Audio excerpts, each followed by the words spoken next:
This is going to be lesson 3, all the explorations in lesson 3 of unit 3, using thermal energy transfer in systems. This is a nuclear power plant, and nuclear power plants run off of energy transfer. Okay, so first we have this picture. Why are urban heat islands hotter than their surrounding images? And so this is a left and right. These satellite images of suburban and urban Atlanta, Georgia show the differences in daytime temperatures in the region. So this is the same time. This is the same day at the same time. And you can see on the left, this is a suburban area, so more houses and things like that. And this is an urban area, so like the downtown area. And you can see that the downtown is hotter. And so why is that? We call this, the warmer areas inside cities are called urban heat islands. So for a second, think about how the surfaces in cities differ from those in surrounding areas. Why might the central city contain more thermal energy than a farm or a forest? And what might be some negative consequences of the increased temperatures within the urban heat island? So when you think about a suburban area, right, you probably have a lot of, you have roads and houses, but a lot of the houses have backyards. You've got lots of parks. You might have a lot more open area. Maybe there's I'm thinking of just Rockland and Roseville, right? Rockland and Roseville, there's, like golf courses, there's field areas, that type of thing. In an urban area, it is all buildings, all concrete, all, there's not much type of like natural land, right? So why might that contain more thermal energy? Well, think about if you go outside on a hot day and you touch the grass or you stand on the pavement, right? What's hotter on your feet? Well, the pavement, especially if you're standing on blacktop, right?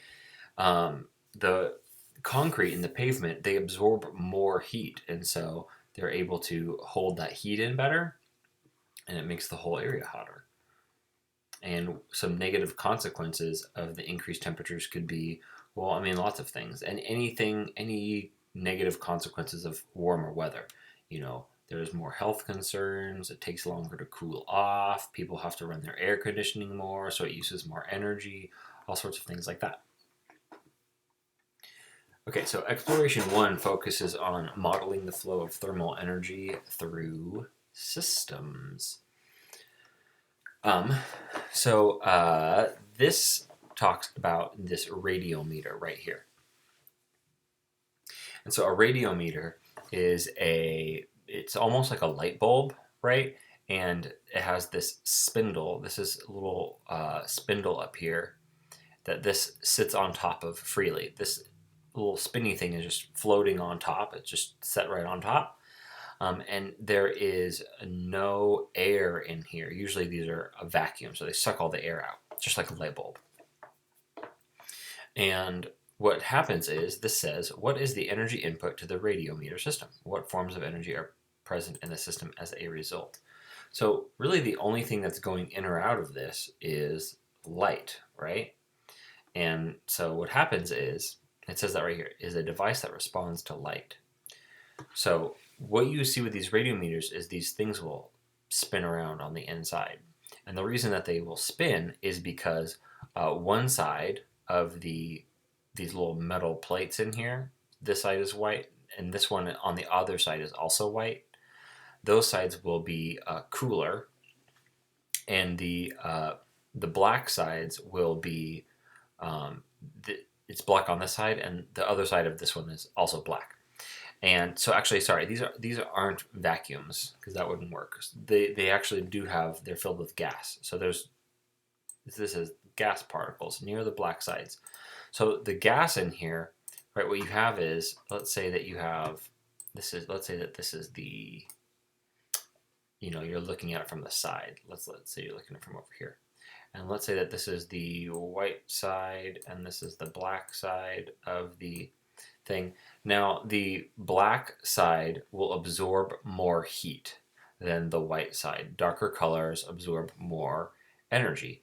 And so what you get is, a lot of atoms, and on the white side, the atoms are kind of in the air. They're close to one another, and they're not. Nothing's really happening. In comparison to the black side, right? The black side, will heat up a lot more. The metal on this side will get hotter, so it's going to be putting that heat energy out, right? And it causes the atoms on this side to spread out more, move around more. They have more energy. And what that does is, because these atoms are moving around more than they are on this side, it pushes the metal in this direction. So it spins around. That's kind of how that's working. An important thing that this mentions here is the law of conservation of energy, and that states that energy cannot be created or destroyed. And so this says, think about energy inputs and outputs in an urban area. How do urban heat islands demonstrate the law of conservation of energy? And so when you go up here, right, what it's saying is that the energy can't be created or destroyed. And so one way that you can see that is, as these heat up throughout the day, once the sun goes down, right, because the energy didn't get created, right? The surfaces are essentially both absorbing things from the sun all day long. But then once the sun goes down, they both have to lose that energy somehow. And how do they lose that energy? Well, they lose it to the air, and they heat the air up. And so oftentimes what you will find is, in cities, the cities will be a lot warmer than the urban areas, or cities will be a lot warmer than suburban areas after the sun goes down, at least for a while, because the heat that's been absorbed in, like, the concrete and the roads and the buildings and stuff has to leave through the air, and it takes longer. So that's one way that you can see that. This mentions the conduction, convection, and radiation again. It says thermal energy is transferred by conduction when particles collide. Convection describes the transfer of thermal energy through particles in a fluid. And in radiation, energy is transferred when electromagnetic waves are emitted by a warmer object and absorbed by a cooler object. So remember, thermal energy is like heat energy. And here we have a picture of a nuclear cooling pod. This is a picture of what we had up here. This is a real nuclear cooling pod. And this says, how would the temperatures of the components of the system change if additional hot fuel rods were replaced in the pool after a steady temperature was reached? And so what happens is, the way that nuclear power plants work is they have these radioactive metal tubes, and they use that to heat things up. And so they'll take them, and they will, like, take some of them out, and they'll put them in basically like a heater, and it'll boil the water. And the water will like keep boiling, and they will use that to basically turn steam turbines that will spin around and create electricity. But when they need to cool the rods off, they put them in these big giant pools, right? And when they put them in these big giant pools, the heat from the rods is, you can see in the showing here, they're leaving. So the thermal energy is going from the hot rods out to the cooler water. So how would the temperature of the components change if additional hot fuel rods after a steady temperature was reached? So let's assume that the whole thing is a nice steady temperature, it's staying the same. If you add more hot fuel rods, you're going to have more thermal energy in the fuel rods going into the water. So the temperature of the water should increase. So we have the temperature of the water in the original fuel rods would increase, or the temperature, so it can't be these ones. It's definitely not this. The temperature of the water would decrease. The temperature is not going to decrease, so it's not these, right? But it's one of these. It's either the temperature of the water, so the temperature of the water is definitely going to increase, but the question is, do the original fuel rods increase, or the temperature of the water would increase, but the temperature of the original fuel rods would not change. Now, the temperature of the original fuel rods would increase. And that is because if they're being balanced out by the water that's around them, right? If the fuel rods are at a certain temperature because of the temperature around them, well, if the water around them is allowed to get warmer, then the fuel rods will also start getting warmer. This is what happens in a nuclear meltdown. So, like at Chernobyl or in Japan a few years ago when the nuclear power plant exploded, it's because basically what happens is the water stopped cycling for one reason or another, and the fuel rods kept getting hotter and hotter and hotter, and they eventually kind of explode. So thermal energy transfer and ambient temperature. So this is kind of building on this idea of energy from one thing escaping into the ambient air, the system around it. So this says the temperature of an object's surroundings is called the ambient temperature. So the temperature of wherever you are is called the ambient temperature. So 6 says think of a window in a house of a system boundary setting separating the air on opposite sides of the glass pane. Draw the flow of thermal energy through the window when the indoor temperature is 23 degrees and the outdoor temperature is 15 degrees. Then show how the system model would change if the temperature outside were warmer than inside. How would the bright sunshine affect the system? Okay, so to draw a really quick picture here, let's say that you have a house, right? And let's say that we have a window here.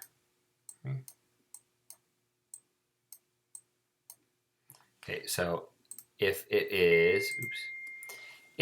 is 23 degrees inside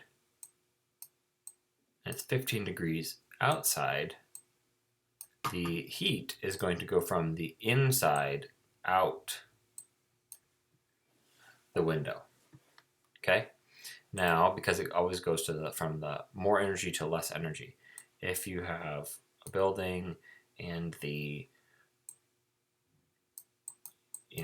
it's 15 degrees inside and it's 23 degrees outside, then the heat energy would be going inside.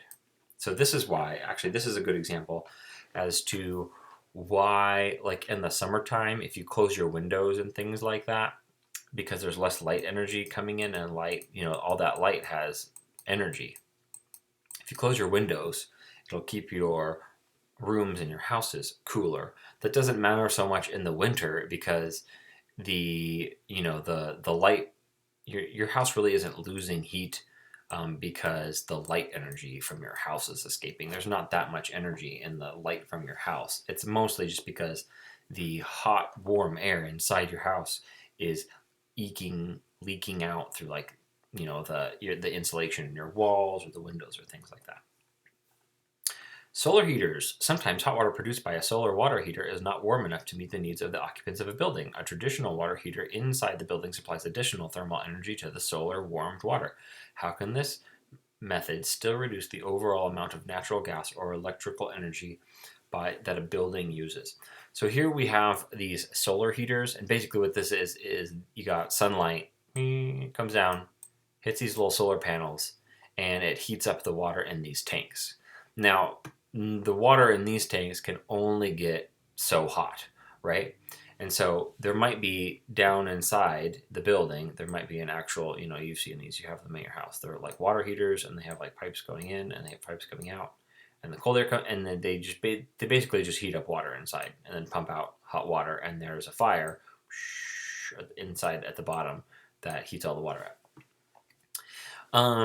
These would work really well during the summer because it's really hot outside and there's a lot more sunlight. But in the winter, they wouldn't work so great, right? Because there's not as much sun, or if it's cloudy or something like that. But it would still reduce your energy costs, right? Because when it's hot outside, you could rely on all of this warm, essentially free energy to heat up your water. And then you would only have to be heating up water using a traditional water heater in the colder months. So it could still save you a lot. All right, exploration 2, thermal properties of materials. This lesson talks about how different materials have different absorb or give off different amounts of thermal energy. So why might the material of a pie plate have an effect on the quality of the pie's crust? So, you've probably seen there are metal pie trays. There's also glass pie trays. Um, Depending on, here we go. Some bakers claim they get the best results from shiny aluminum plates. Some never use anything other than glass. Others like ceramic. Um, so the difference is that all of these materials, aluminum, glass, ceramics, they will absorb heat and retain heat differently than the other materials. And so depending on how you're baking your pie, you might prefer one of the things or the other. Maybe you like a thicker pie crust or a thinner pie crust, and these different materials will cook them differently.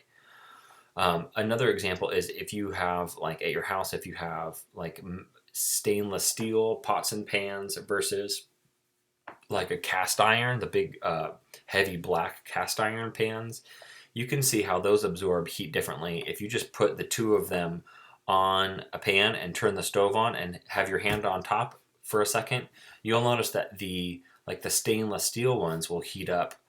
You'll notice those get a lot hotter a lot faster than the cast iron ones. It's just the materials are absorbing energy differently. So this says, suppose you have two identical objects made of the same mass of the same material. If one object is 20 degrees warmer than the other, which object has more thermal energy? So in this situation, you have two completely identical things, but one object is warmer. So the warmer object would have more thermal energy.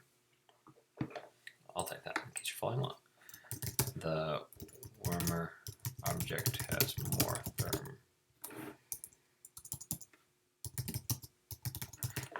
Suppose 10 is suppose you have two objects made of the same material but with different masses. If both objects are the same temperature, which object has more thermal energy? So the key here is that they are same material, different masses, same temperature.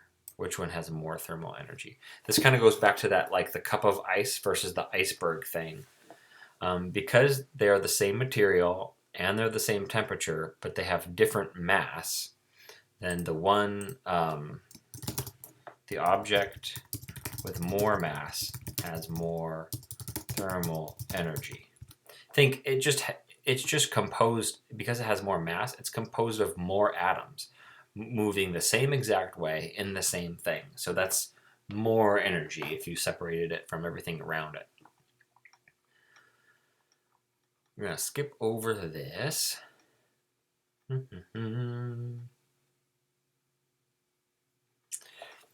So in here, this talks about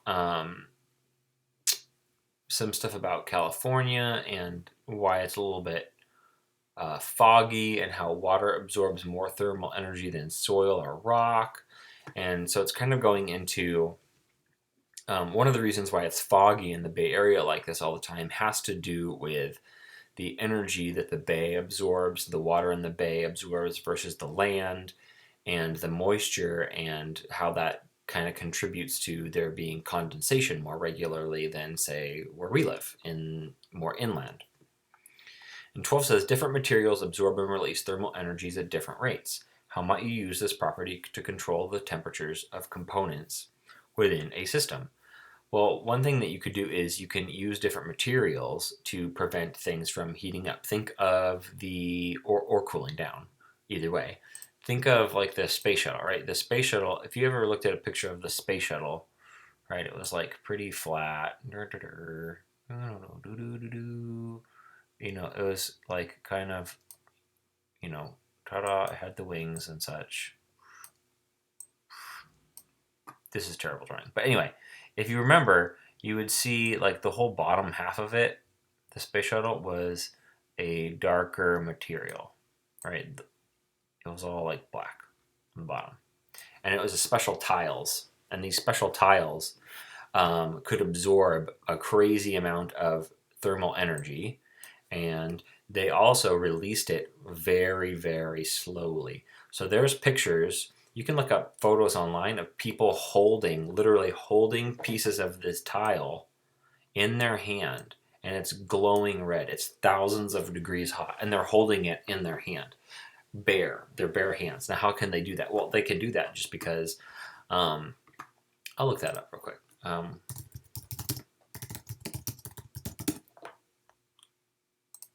Like here, you can see like this picture of this guy right here. You know, here's the tiles. He's holding this tile. This tile is literally glowing, you know, hundreds, thousands of degrees, and he's holding it.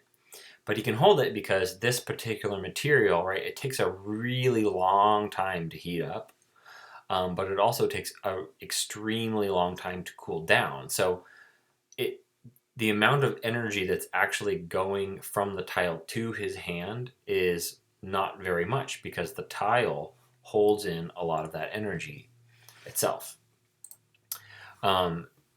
So that's helpful because you can, you know, control the temperature in this example of like the space shuttle, right? If the tiles hold all of the energy in, then the tiles could absorb all that energy hitting the bottom of the shuttle as it re-entered Earth, and then it would take a really long time to lose all that energy to the air and to the rest of the ship. But it did it slowly enough that it wouldn't melt or ruin anything. Here we have this example. This is a great example. Metals such as aluminum or steel transfer thermal energy to your hand much faster than plastic. So metals are we would call them conductors. They're better conductors than plastic. And that's why if you're sitting in your room right now and you have things that are metal around you and you have things that are plastic or wood around you, if you touch the metal and you touch the plastic things, the metals will probably feel colder to you. And that's not because that they are colder necessarily than everything else. It's just because they are more efficient at transferring the energy away from your hand than the plastic is. Here is an example of this. So based on the thermal properties of aluminum, glass, and ceramic, how would you revise your recommendation for a pie plate material? Would one material be preferable to the others based on the pie that you're making? So this talks a little bit more about this because glass is clear, there's radiant thermal energy, the ceramic has a higher thermal conductivity, but ceramic is not clear, so it'll cook more slowly than a glass plate. So what this is saying is a lot of people like aluminum because aluminum, right, like I mentioned above, transfers really well. It has a really efficient conductivity. Aluminum is a good, lots of baking pans and things are made out of aluminum because it transfers the heat real well. When you put it in the oven, it heats up really quick. It also cools down really quick. Now, ceramic and glass are really low, right? But some people like that when it's really low because what happens is the glass will take a really long time to heat up, but people like basically the thermal radiation cooking their pie crust differently. Stainless steel, you know, is in between. So there's not really a right answer, obviously, because people use all of these things, but you can see how some people might prefer different materials than others depending on, I don't know, like what kind of pie I guess if you were a pie maker, you'd probably have strong preferences and you would probably know a little bit more than me. But you might find that, you know, depending on your crust or whatever that you're trying to bake, certain materials work better. Here is a question. Add the following labels to the correct spaces below to complete this general model of evaporative cooling system. So an evaporative cooling system so it describes it right here. In dry climates, people often use evaporative coolers instead of air conditioners. And in an evaporative cooling system, water is added to an evaporative pad. So water is added to these pads, and the fan pulls hot, dry air from the outside. So this is hot air through this cold pad and into the building. Sometimes these are called, I think, swamp coolers because they make it a little bit more moist. And the idea is that this evaporative pad is, since it has water in it and the water can absorb the thermal energy, the hot air is pulled like basically through this spongy material and it cools down, and then the fan blows that cooler air after it's been cooled down by the sponge essentially out into the air. But I'm pretty sure this is what they call swamp coolers. Most people don't call them evaporative coolers, they call them swamp coolers because they can give you a like a swampy feeling because they make the air more humid and moist. But you can see how this is the hot, dry air, and this is the cool air right here.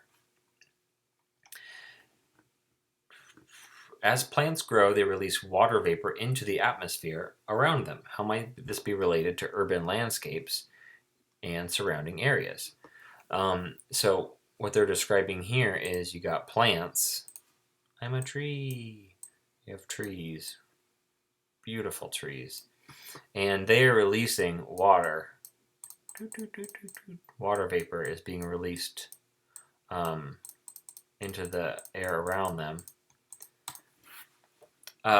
So this, in many ways, can be acting like a swamp cooler because as the trees and plants are releasing water molecules into the air, right, around them, the water molecules, all this water, can actually absorb heat energy from the air. So, going way back up to here, come on. You have all these trees. You can actually see kind of where the trees are. You can see how the roads are very red. There's like little square dots everywhere, like the houses. But the green areas are always cooler, and that's because the ground and the moisture and everything is better at absorbing the heat energy than, say, like the concrete. So it keeps things cooler. Okay, the concepts of heat transfer. So in this one, they talk about a little bit about designing basically all the things from above and designing like a lunchbox. That's good. So this is the goals of the design. So this is a question about what are some criteria that you'd want to include to define the problem more precisely. So the problem is that we want to be able to, in this situation, if you read all this, is that we want to be able to create a really nice lunchbox. So some criteria might be that it needs to keep hot foods above 60 degrees.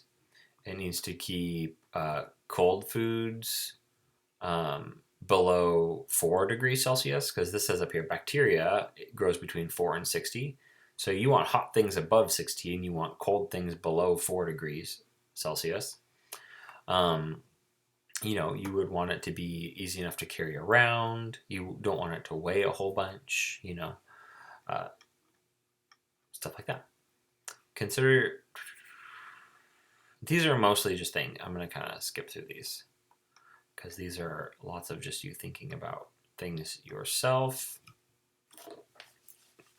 This right here discusses thermal properties. So when you're answering this question, it says, based on the table above, which materials might work best in designing a safe lunch container? So as you're looking through these materials, you would want to pick something that has a really low number. So remember, thermal conductivity is how good things will heat up or cool down. Aluminum has a high number. It heats up fast, it cools down fast. Copper is even more, right? Copper, I talked about in a past lesson about how that's like expensive cookware is copper, because aluminum is really good. Copper is twice as good. So copper will heat up really quickly and it will cool down really quickly. This is the opposite of, say, like the thermal tiles. The thermal tiles have a crazy low number, right? They don't cool down quickly. That's why you can hold them in your hand. You can't hold a copper pot in your hand that's hot. It would burn you, in theory, twice as fast as the aluminum would. So what do you want? So we want thermal insulators. An insulator transfers energy slowly. So we're looking for things like the cloth, the propylene plastic, the polystyrene foam. This is styrofoam right here. Wood's a good insulator. But obviously, you don't really want to be carrying around, the cloth or the wood is going to be heavy. So you don't really want that. The foam, I would say, is going to be the best, right? Because it's, first of all, it's really low and it's going to be light because it's foam. And this is brainstorming ideas and coming up with your own. The rest of this is, I'm pretty sure, just coming up with your own ideas for like a lunchbox. But then this final question says geothermal pumps require a lot less energy than traditional heating and air systems. How does the energy inputs and outputs differ between a house with a heat pump and a house with a furnace that burns fuel? Explain why using this technology could lead to a reduction of the issues associated with urban heat islands and other problems. So the idea of this is that you can, oftentimes if the ground was warmer, then in some locations, there are actually some areas where they only use underground heat to heat their homes, right? If you lived in a place like, if you've ever been around Yellowstone, there's a lot of geothermal activity. And so a lot of times there's hot water down underneath the ground. And so you can take pipes, you can pump your cold water down underground. And when it gets underground, the ground and all the heat down there will heat it up. And then you can pump the hot water back into your house. Well, obviously that's more energy efficient than just putting a machine in your house that heats everything up itself, right? But especially, this could be especially useful if you did live in a urban area, because the urban areas, they might not have all this grass here, right? This might be an apartment building, and this would be a giant parking lot covered in black concrete, right? And so this would be super hot. So it could be a lot more helpful to take the water from the apartment building, right, and pump it underneath like the parking lot, where it's going to get, the ground's going to get really hot, and they can use all of that energy to heat the water, and instead of heating it all from the furnace. Or they could, just get the water pretty warm and then heat it up to be even hotter through a furnace. So they're kind of, instead of having to go from cold to hot, they're going from, pretty warm to hot, and that would save a lot of energy. So that is all from this lesson.